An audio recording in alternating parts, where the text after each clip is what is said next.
Great. Well, we're here with two commissioners, Commissioner Mike Duguay with DECD and Commissioner Laura Fortman with DOL, Department of Labor. These two departments are essential to EMDC's success with businesses and in the workplace. And of all the state departments we work with, I think we work most closely with both of you too. And I think the key to our partnership is we're aligned with what we need to do, and that is to help people. So to start this conversation, Mike, how do we maintain a workforce in a stable business environment at the same time? Let me grab the stable business environment first. I think, Lee, what's so important is, from my experience here now as the commissioner, and it's really only been within the year, but 35 years really overall in economic development. I don't think I've ever seen a time before where, when I interact with businesses, what they tell me are some of the most important elements really are no longer necessarily just at the business level. So before it was taxes and energy and transportation and infrastructure, all of which are still important.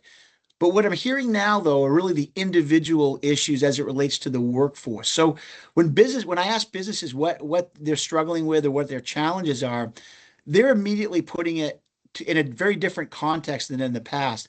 It's now childcare, housing, transportation, food security, many things that you never heard before. So in effect, the reason why it's so important now, more so than ever, I think, for economic development and workforce and labor to be working closely together, is because business issues are now at the individual employee level.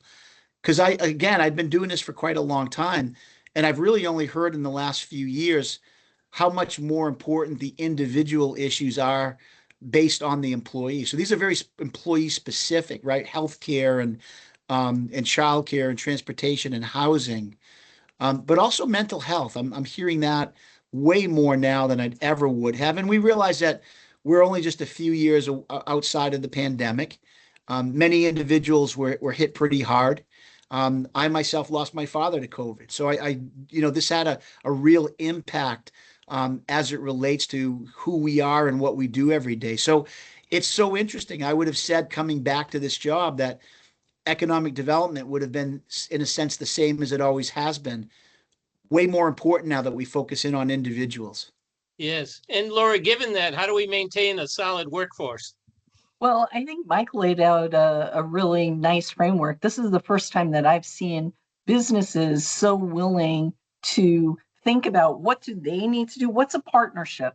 I think in the past it was always, okay, hey, pay attention to workers. How can you make your workplace more worker friendly and responsive?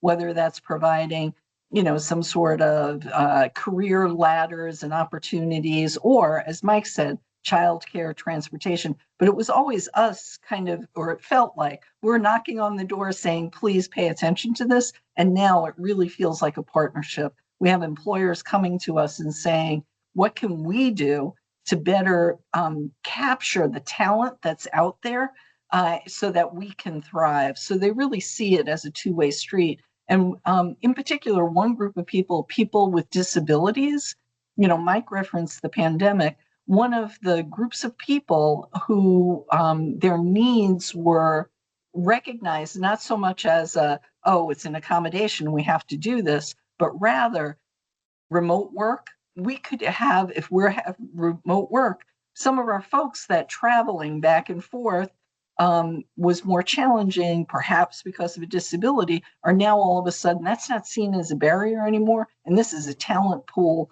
of folks that are skilled, and we want to keep them in the workforce. Right.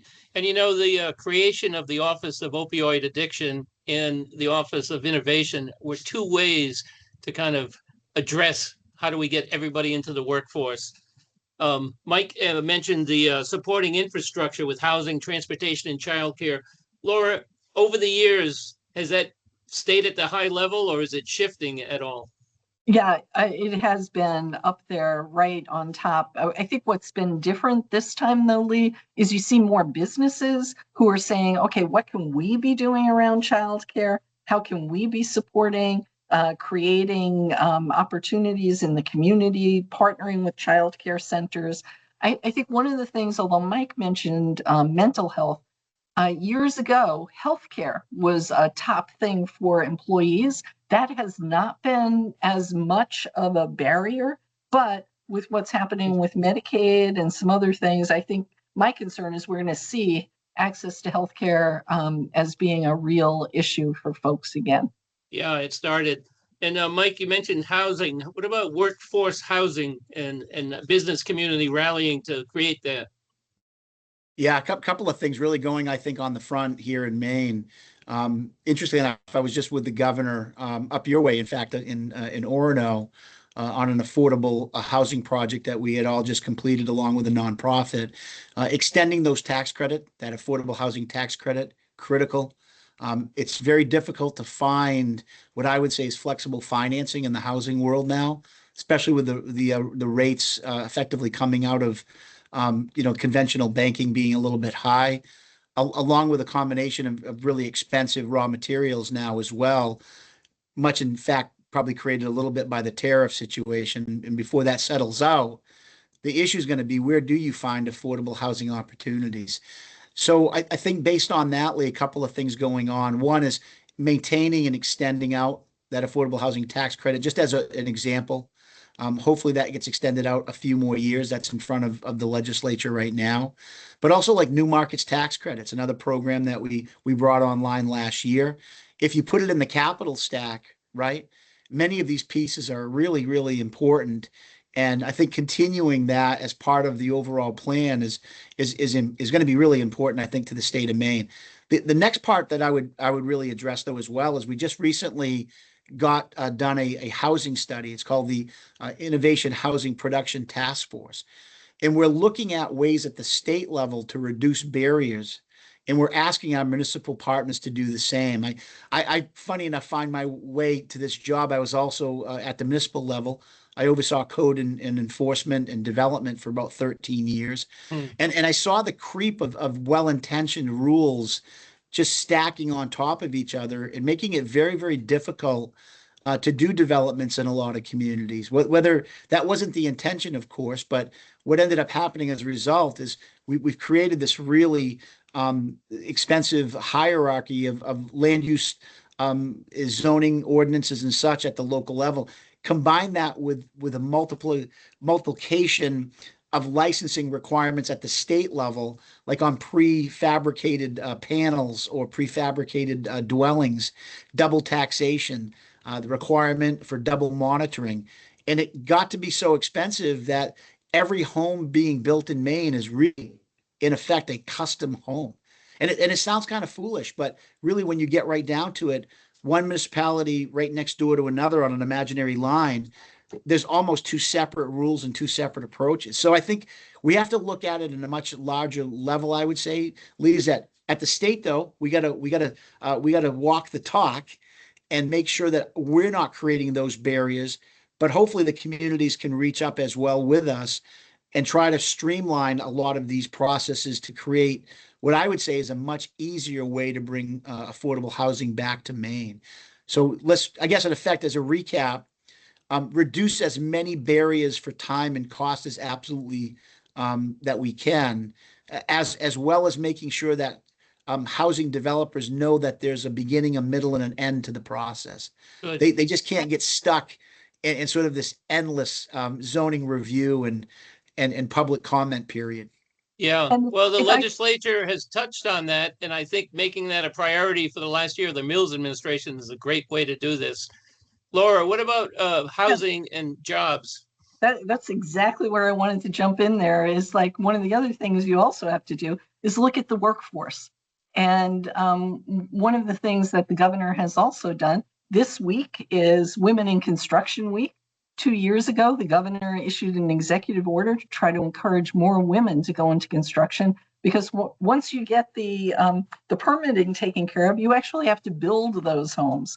And so making sure that you have a workforce is really important. And one of the paths for that workforce can be registered apprenticeship.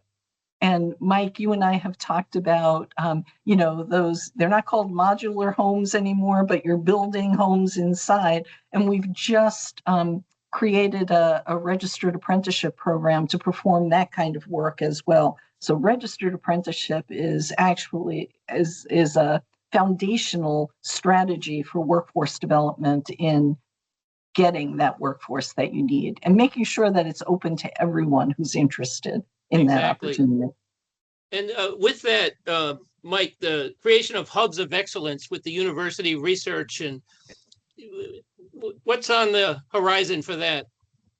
Yeah, and going back to the commissioner's point, Lee, what's really important is we are in a demographic situation, right?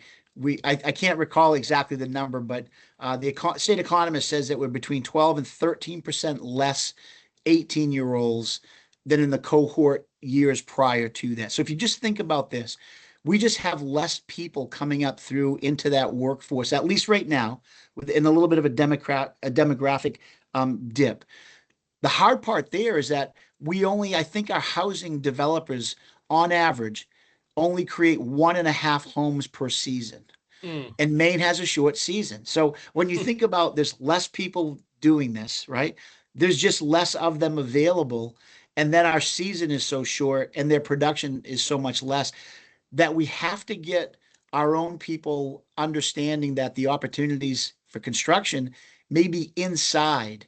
They may be in effect like factory settings where it's being manufactured inside and then installed outside.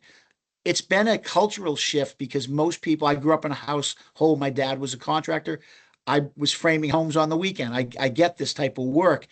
But the interesting twist is that we're trying to convince and work with the workforce and the banking community to accept the fact that things that are built inside are very, very different than what people my age remembered of homes that were built inside factories. These are different places, different technology. One could argue, and I would argue, that they're probably more precisely built and engineered inside that factory than ever before. And so it's going to take a little time, I think, to move that. But as the commissioner pointed out, you still have to have the people that are trained to operate that machinery, to know what they're doing, and to embrace the industry, because it's an amazing opportunity right now for people to find their way to a lifelong career, but they may not know that it's available. Right. I mean, that's a big thing. How do we promote innovation that creates job opportunities overall? Commissioner, I don't know if you want to jump in. I don't want to dominate the time. No, that's okay. I was going to say, Mike, why don't you start it and I'll jump in after. But you started talking about the University of Maine, and I didn't know if you wanted to kind of continue down that path when we were looking at innovation. Oh, I would absolutely love to. Thank you. The obvious one, Lee, to me is this. We have an organization called Maine Technology Institute, and I would say that MTI over the years has really been in effect the epicenter of coordinating our innovation approaches. Maine's been very fortunate. For every dollar we have put into MTI, we have gotten tenfold on the other end. Every dollar that we've put in publicly to the university systems, I think, has leveraged over $6 per that dollar. This is if I said to you, if you gave me in effect a dollar, a wheelbarrow of dollars, and I brought back $6 to $10 for each of those, you just want a dollar factory, right? Just to make as many dollars as you can. So I think my argument to the state of Maine and the citizens is your investment in innovation has been amazingly well stewarded, and it's given you the results on the other end. I would say right now, seeing what I'm seeing in Maine, our better opportunities going forward are in those industries that still have a lot of opportunity where innovation matches up very well. Blue ocean economy, the maritime, sort of what I say is the industries, aquatic sciences, life sciences, biotechnology. These are the areas that have amazing growth. Great example, life sciences, just to pick one. The average wage annually is $108,000, right? These are amazingly good opportunity for our new workforce. And there's a lot more opportunity for growth in these. So I would say, as far as innovation, to really double down in what Maine's been good at. Here's the crazy thing, Lee, too. Innovation sometimes, unfortunately, gets caught up in things that don't currently exist. Like you have to invent the next thing. And it's so funny, I actually held the title of the director of innovation for a college. And I would tell you the better opportunities are innovations within existing businesses and industries you already have, Good. because we haven't run that fully through. So I think if Maine were to just be steady at the wheel, double down on things that are being done through our universities and our research institutions, Jackson Labs, Bigelow, Gulf of Maine, Down East Research Center, many of them, these are world class. It's funny because I think when you see it in different perspective, we're always looking at this as a state or local. The ones I just mentioned, those four entities, these are world class international research institutes. So I would just say follow the same path that we're currently going down now, and double down on those things that we currently have for advantages. You talk about UMaine. We have many world leading advantages on the science, just even the forest and wood products. But we need to continue, I think, investing in there as a state. Great. And Thanks, then, Mike. Yep. Go ahead, Laura.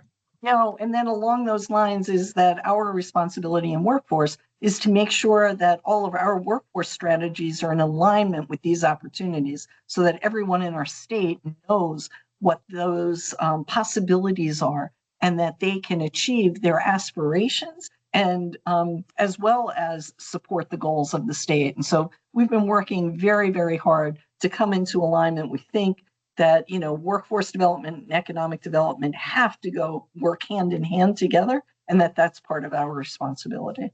Yeah, which is why both of you are here today, because it does go hand in hand. Last question about rural Maine.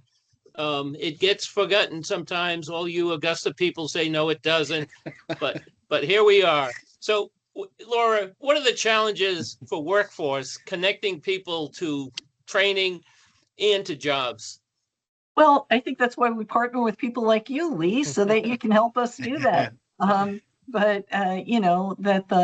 We're very conscious of the fact that the challenges in rural Maine exist, and that we want to make those opportunities available to everyone. Some of those opportunities are, like as Mike said, what are the strengths in those communities and how do we build on those strengths?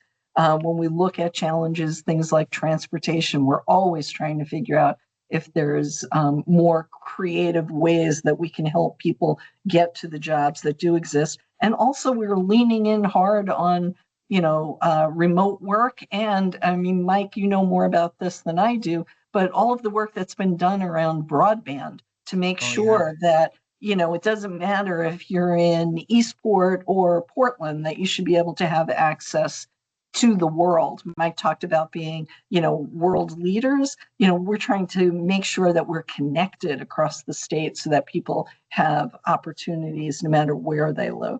Right. In our last report, broadband for all was one of our goals. Mike, in our region, 5 paper mills closed years ago. They're all really have great momentum growing, along with the paper mill sites really developing. There's the outside regions. Anything to share about how the department sees that? Yeah, it's interestingly, I am from Maine. These are my communities. I grew up. I'm a Somerset County kid. I grew up in the mills. My daughter's a chemical engineer in the pulp and paper industry, as well as my son-in-law. He's also a chemical engineer here in Maine, in the pulp and paper industry. So those are industries I've not forgotten about.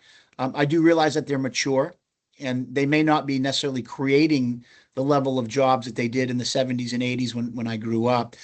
You had mentioned rural Maine. It's funny because I am from rural Maine, and that's an area that I spend a disproportionate amount of my time. My wife's a Maine guide.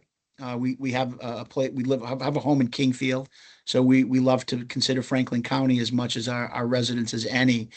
I would say to you that there's many people say there's a couple, 2 Maines. I hear this a lot in my job. I don't think that's correct. I think there's multiple Maines. And because you have to look at every community the way it is. And I like to believe that there needs to be a much more broader look at rural Maine because there's some great opportunities there. I also have the privilege of overseeing outdoor recreation and tourism. And quite frankly, those are some of the communities that have some of the best resources here that Maine has to offer. So we need to look at each community and find out what they want for themselves and find out really in a sense what their citizenry will accept for the transition because we're not trying to impose things on communities that don't want them. It's really so much easier to work with communities that say we want this, but this is something that we're not as much interested in.